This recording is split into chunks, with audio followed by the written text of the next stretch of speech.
magpadlakan ang lahat ng establishment kaya in 72 hours. Magpadlak na kayo. Magpadlak na kayo, dinampot nyo ang aking member opisyal.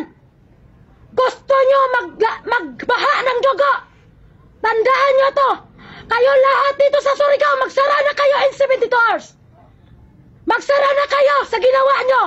In 72 hours, Ferdinand Marcos Jr. Magbaha ng dugo sa Surigao in 72 hours.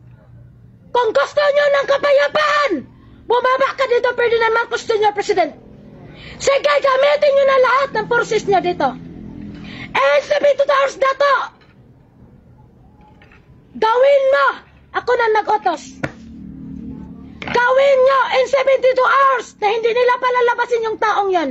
I-present nyo lang ang diplomatic immunity si Dylan, kapitan dito sa Surigao, sa Sabang Tris Manobag. Tatay si Dylan, dyan sa Inedine.